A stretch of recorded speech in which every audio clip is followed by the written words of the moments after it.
What's up, Bishop Boy L. Carter, man? I had to cover this story from November 13, 2023. Justice for Jovian Motley, Mr. Motley. But I'm gonna cover this story, but I want to give a definition and this definition. Shout out to Mels J that wanted to know about cell extraction. So I'm gonna give you just a little short definition of it. Cell extraction.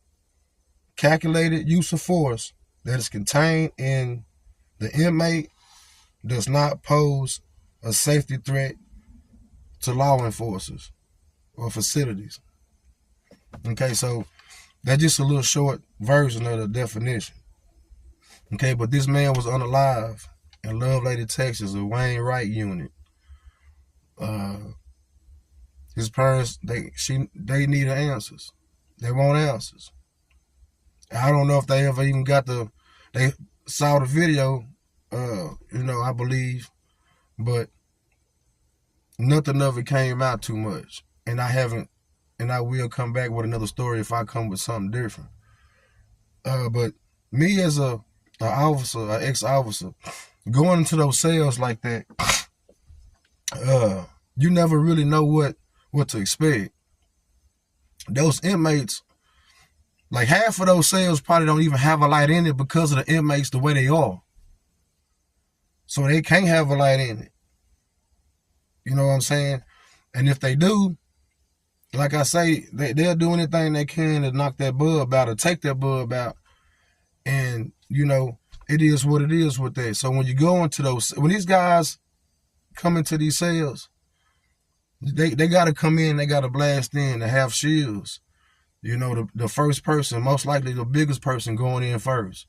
Then you have, you go kind of by size a little bit. Big man first.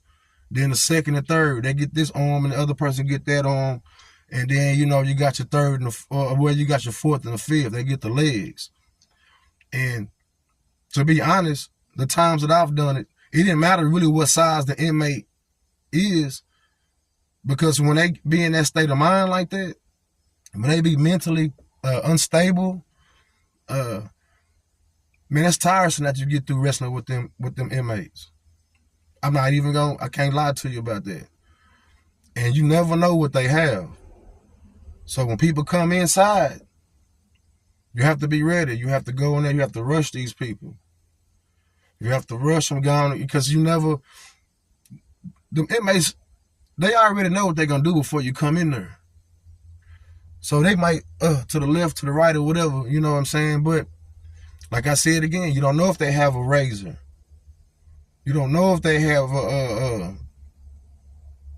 a knife that they modified.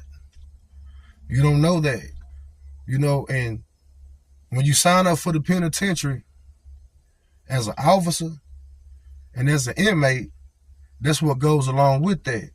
But it needs to be more protection. It needs to be more training.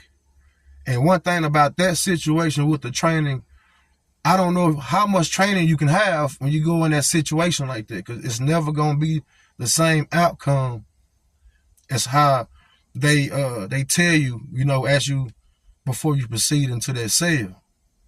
And I'm not quite sure if they spray mace before they go in sometime or whatever. It just depends on how they got it lined up. And like I said, man, condolences, man, to that man's parents, man. TDCJ, y'all got to give these people some answers, man. You know what I'm saying? They pretty much got their answer if y'all ain't called them back. Y'all ain't told them nothing else about it.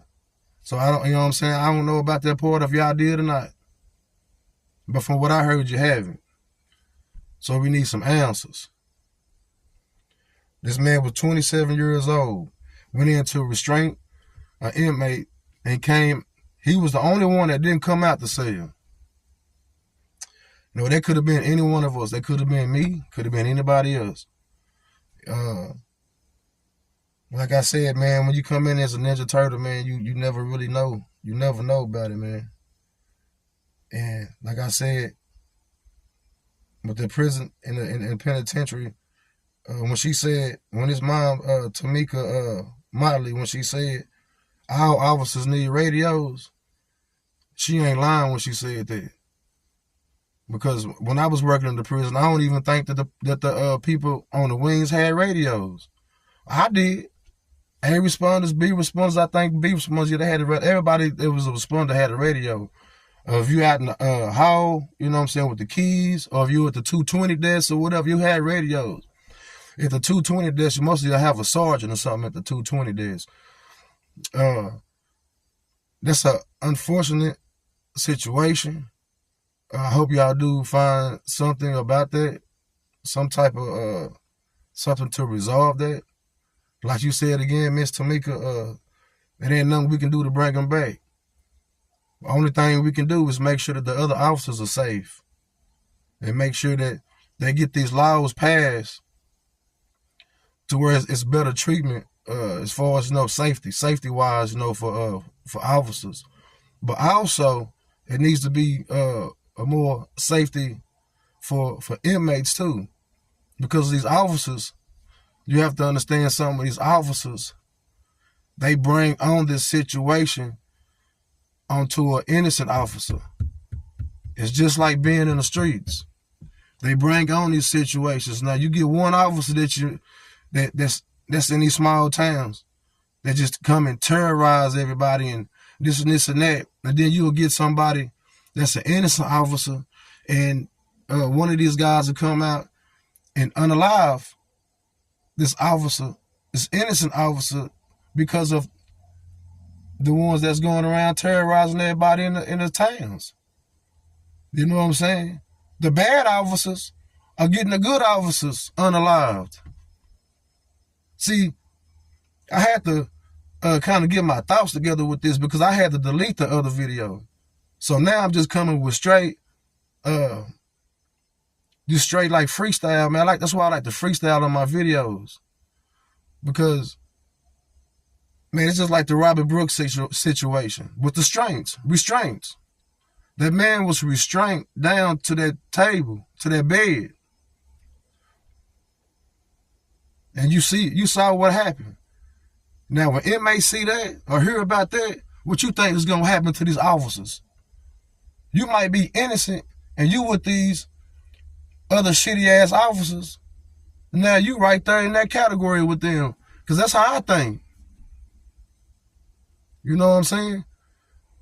Because once I see one bad officer, man, I think they all bad. But it ain't that way, though. You know what I'm saying? You'll know when you come across that situation, man. But like I said, man, rest in peace to Jovian, Mr. Motley, 27 years old. Man, that could have happened to any one of us there, man. When you think that your kid is much safer at work than he is out in the streets of Houston, Texas, now you have to look at the whole story now, the whole situation. I've been telling y'all this, man. It ain't nowhere safe. It ain't nowhere safe, man. In the penitentiary, out in the streets, it's worse than in the penitentiary. It's a zoo. It's a jungle. I've been telling y'all that. Now you go back and look at that Robert Brooks that I put out. Like I said, shout out to Mills J, man. You said you wanted me to talk about it. That's a video. If you haven't seen it yet, you got to go look at that video too. It's your boy, L. Carter.